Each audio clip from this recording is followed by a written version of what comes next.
Hello guys, welcome back to my channel. और आज हम बात करने वाले हैं जावा स्क्रिप्ट का इंटरव्यू क्वेश्चंस के बारे में। Most of the common question है जावा स्क्रिप्ट का। मैक्सिमम इंटरव्यू में ये क्वेश्चंस पूछे जाते हैं और ये पता लगाने के लिए कि आपको synchronous operation, asynchronous operation, event loop, call stack, micro task Q and macro task Q के बारे में आपको नॉलेज है कि नहीं, ये आपको ज़्यादातर जानने के लिए ये क्वेश्चन पूछे जाते हैं। तो आइए वो क्वेश्चन क्या है सबसे पहले देखते हैं और डायरेक्टली उस क्वेश्चन पे फोकस करते हैं बिना किसी लेक्चर के। तो सबसे पहले मैं एक जेएस कंपाइलर ओपन कर लेता हूँ। ये ऑनलाइन जावास्क्रिप्ट का कोड एडिटर है। यहाँ से आप ऑनलाइन जावास्क्रिप्ट का कोई भी कोड कर सकते हैं।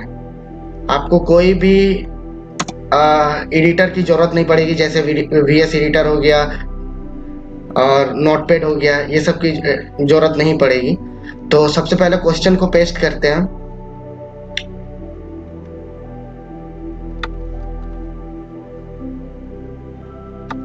ये रहा क्वेश्चन। ज्यादातर यही क्वेश्चन पूछे जाते हैं मैक्सिमम इंटरव्यू में, और ये बताना है आपको कि इसमें से आउटपुट क्या आएगी। आप एक बार सोचिए, इसमें आपको अगर ये चीज पता है तो आउटपुट जरूर कमेंट करके बताना, नहीं पता है तब भी आउटपुट इसका लिखिए। आउटपुट लिखने से आपको रियलाइज होगा कि आप किस स्तर पे हो जावास्क्रिप्ट में। तो जनरली कितने लोगों ने ये सोचा कि आउटपुट ABCD आएगा, वो कमेंट करके जरूर बताना। और कितने लोगों ने ये सोचा कि जो आउटपुट है ADBC आएगा, वो भी कमेंट करके जरूर बताना। तो आइए रन करते हैं और देखते हैं कि इसका प्रॉपर आउटपुट क्या आता है। रन किए। ADBC ये तो अलग ही हो गया, जो हम लोग एक्सपेक्ट किए थे वो आया ही नहीं। ये तो कुछ दूसरा ही आ गया। पहले प्रिंट किया A को, उसके बाद प्रिंट किया D को, और उसके बाद प्रिंट किया C को, और उसके बाद सबसे लास्ट में B को प्रिंट किया, जबकि प्रिंट होना चाहिए ABCD, लेकिन यहाँ तो उल्टा ही हो गया। तो इसी कॉन्सेप्ट को जावास्क्रिप्ट में जानने के लिए पूछा जाता है कि ऐसा क्यों हुआ। तो आइए सिंपल तरीके से समझते हैं कि ऐसा क्यों हुआ। तो यहाँ क्या हो रहा है कि जावा स्क्रिप्ट जो है वो काम कैसे करता है, दो ऑपरेशन से काम करता है। एक सिंक्रोनस ऑपरेशन हुआ, एक असिंक्रोनस ऑपरेशन हुआ। तो सिंक्रोनस ऑपरेशन क्या हुआ, असिंक्रोनस ऑपरेशन क्या हुआ, उसको पहले जानते हैं। तो सबसे पहले जानते हैं सिंक्रोनस ऑपरेशन। सिंक्रोनस ऑपरेशन का मतलब ये हुआ कि जावास्क्रिप्ट का जो भी कोड होता है वो सिंक में चलता है। सिंक मतलब 1 by 1 चलता है। जैसे नॉर्मल ये हो गया console.log, ये प्रिंट हो गया, उसके नीचे अगर हम A+B करेंगे तो ये भी प्रिंट हो जाएगा। A+B करेंगे ये भी प्रिंट हो जाएगा। उसके नीचे एक फंक्शन लिखेंगे वो भी प्रिंट होगा। 1 by 1, line by line print होते जाएगा। लेकिन सबसे पहले जावास्क्रिप्ट देखते हैं सिंक्रोनस जो ऑपरेशन है उसको पहले हम प्रिंट करते जाएंगे। असिंक्रोनस, अब बात आता है असिंक्रोनस के ऊपर।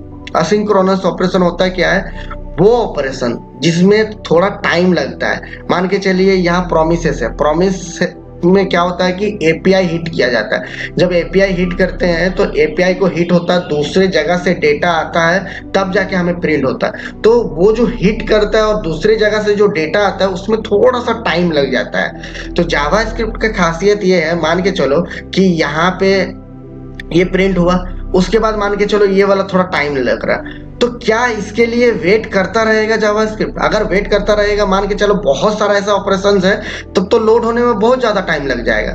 लेकिन जावास्क्रिप्ट ऐसा नहीं करता।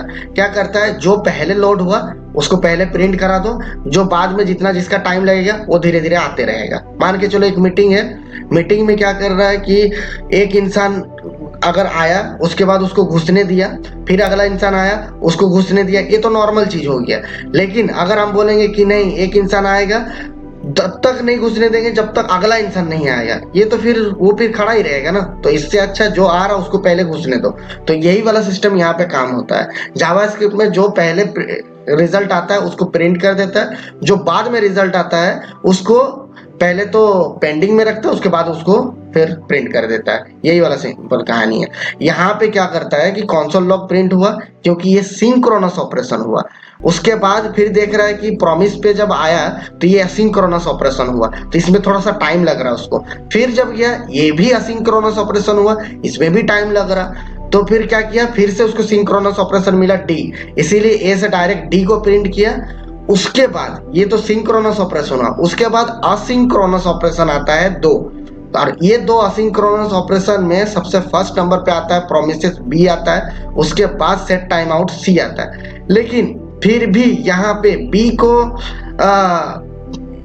पहले प्रिंट किया और सी को बाद में प्रिंट किया। क्यों किया? क्योंकि ये बी पहले लिखा हुआ है और ये सी बाद में लिखा हुआ है, इसलिए नहीं। अब देखो कमाल, इसको क्या करते हैं, कट करके इस जगह पे डाल देते हैं, ठीक है। अब इस जगह पे डाल दिया, हाँ इस जगह पे आ गया। अब बताओ कौन सा पहले प्रिंट होगा ये दोनों में से? ये तो क्लियर है कि कंसोल का जो ए है वो पहले प्रिंट होगा, डी जो है वो सेकंड में प्रिंट होगा। अब इसमें से थर्ड और फोर्थ कौन प्रिंट होगा? रन करके देखते हैं। रन किए, कौन सा प्रिंट हुआ? बी पहले प्रिंट हुआ।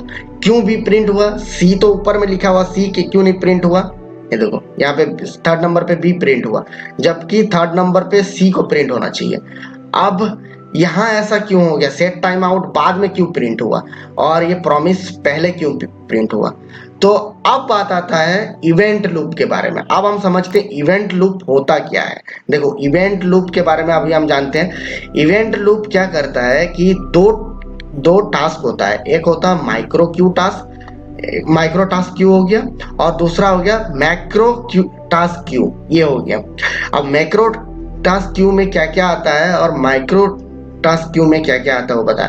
यहाँ पे जो है टास्क 2, ये जो माइक्रो टास्क क्यू में यहाँ पे प्रोमिसेस आएगा, ये सब प्रोमिसेस वगैरह आता है। और माइक्रो क्यू टास्क में क्या होता है? सेट इवेंट टाइम आउट आता है, सेट इंटरवल टाइम आउट आता है, सेट टाइम आउट आता है, ये सब माइक्रो क्यू टास्क में आता है। तो इवेंट लूप का काम क्या होता है? पहले माइक्रो क्यू टास्क को क्लियर कर देता है, यहाँ से भेज के डेटा को टास्क में भेज देता है कॉल स्टैक में। उसके बाद जब ये खत्म हो जाता है तब माइक्रो क्यू टास्क स्टार्ट होता है। यानी कि प्रोमिसेस माइक्रो क्यू टास्क में है और सेट टाइम आउट और सेट इंटरवल टाइम आउट, ये सब जितने भी आते हैं वो मैक्रो क्यू टास्क में होता है। तो क्या होता है? पहले प्रोमिसेस को कॉल स्टैक में पहुंचा दिया इवेंट लूप, उसके बाद सेट टाइम आउट को पहुंचा रहा। तो जो पहले आता है कॉल स्टैक में वो प्रिंट हो जाता है। सिंपल सा बात है। आइए थोड़ा सा 3D में देखते हैं, इसको और अच्छे से समझ में आ जाएगी। देखो यहाँ पे क्या हो रहा है कि फिर से देखो यहाँ पे फिर स्टार्ट होगा। देखो इवेंट लूप कैसे वर्क कर रहा वो देखना है ना। इवेंट लूप देखो, पहले टास्क को माइक्रो क्यू टास्क को पहले खत्म किया कॉल स्टैक में गया, उसके बाद मैक्रो क्यू टास्क पे आया। मतलब माइक्रो क्यू टास्क में क्या आता है? प्रोसेस डॉट नेक्स्ट डॉट टिक आता है, promises call back, async function आता है, क्यू माइक्रो टास्क आता है। उसके बाद मैक्रो क्यू टास्क में सेट टाइम आउट आता है, सेट इंटरवल आता है, सेट इंटरमीडिएट आता है। ये सारा चीज आता है आपका मैक्रो क्यू टास्क में। और जब तक माइक्रो क्यू टास्क खत्म नहीं होगा तब तक मैक्रो क्यू टास्क को इवेंट लूप छुएगा भी नहीं। और इवेंट लूप का ही काम है इसको कॉल स्टैक में भेजने का, और कॉल स्टैक में जो आएगा वो हमें आउटपुट में देखने को मिल जाएगी। तो यही फंडा तो यहाँ पे हो रही है, यहाँ पे क्या हो रही है? नॉर्मल सिंक्रोनस ऑपरेशन को प्रिंट किया, ठीक है, सिंक्रोनस ऑपरेशन को 2 प्रिंट कर दिया। अब बात आता है असिंक्रोनस ऑपरेशन का। तो असिंक्रोनस ऑपरेशन में पहले देखता है अब इवेंट लूप काम करता है। इवेंट लूप क्या करेगा? सबसे पहले माइक्रो क्यू टास्क को पहले जाके प्रिंट करेगा, कॉल स्टैक में भेजेगा। ये रहा माइक्रो क्यू टास्क। क्यों? क्योंकि इसमें प्रॉमिस है। यहाँ पे देखो, यहाँ पे क्या लिखा हुआ है? यहाँ पे प्रॉमिस लिखा हुआ है। इस जगह पे मेरा कर्सर जहाँ पे प्रॉमिस लिखा हुआ है ये पहले जा रहा, देखो वो सेकंड वाला बाद में आ रहा, और सेकंड वाला में क्या लिखा हुआ? Set time out. तो यहाँ पे वही सीन चल रहा ना कि ये फर्स्ट वाला हुआ और ये सेकंड वाला हुआ, सेकंड वाला में सेट टाइम आउट हुआ। तो कॉल स्टैक में ये पहले पहुंचता है, इसीलिए पहले बी प्रिंट हुआ, उसके बाद सेट टाइम आउट जो है उसके बाद पहुंचता है सबसे लास्ट में, इसीलिए सी प्रिंट हुआ। इसलिए ADBC का आउटपुट आया हमारे पास। तो आई होप कि ये जो कॉन्सेप्ट है ये आपको बहुत अच्छे से समझ में आ गए होंगे। ये क्वेश्चंस हमेशा रिपीटेड मोड में पूछे जाते हैं इंटरव्यू में। मैं जब इंटरव्यू लेता था तो इस क्वेश्चन को मैं जरूर पूछता था, और इस कॉन्सेप्ट को क्लियर है या नहीं स्टूडेंट को वो मैं जरूर जानने के लिए मैं पूछता था। तो आई होप कि आपको ये वीडियो बहुत अच्छा लगा होगा और इजीली कॉन्सेप्ट क्लियर हो गया होगा। ऐसे ही अगर इन्फॉर्मेशन जानना चाहते हैं, इंटरव्यू का आप तैयारी कर रहे हैं, तो आप मेरे चैनल को सब्सक्राइब कर सकते हैं। मैं हर मंडे को कोडिंग जावास्क्रिप्ट का सीरीज स्टार्ट किया, जिसमें कोडिंग का मतलब ट्यूटोरियल डाल रहा हूँ। उसके बाद मैं हर बुधवार को मैं कोई भी प्रोजेक्ट बनाता हूँ जावास्क्रिप्ट के रिलेटेड। बिगिनर लेवल से स्टार्ट किया हूँ और आपको एडवांस लेवल का प्रोजेक्ट आपको देखने को मिलेगी। और फ्राइडे के दिन पे आपको इंटरव्यू क्वेश्चन मिलेगा। मतलब आप अगर मेरे से जुड़े हुए हैं तो फ्रंट एंड डेवलपमेंट का आप अगर 3 महीना 6 महीना मेरे से पढ़ लिए तो आसानी से आपको जॉब मिल जाएगी, उसके लिए आपको कोई टेंशन नहीं है। तो अगर मेरा इन्फॉर्मेशन देना आपको अच्छा लगता है और मेरा जो समझाने का टेक्निक आपको पसंद है, कोई भी समझाए समझने में आना चाहिए। आप किसी भी टीचर से पढ़ लें, वो मैटर नहीं करता। मेन मैटर करता है कि आपको किससे समझ आता है। अगर आपको जिससे भी समझ में आता है उससे आप पढ़िए, कोई दिक्कत नहीं है, लेकिन आपको समझ में आना चाहिए क्योंकि काम आपको करना है। कोई टीचर आपको आके नहीं पढ़ाने वाला।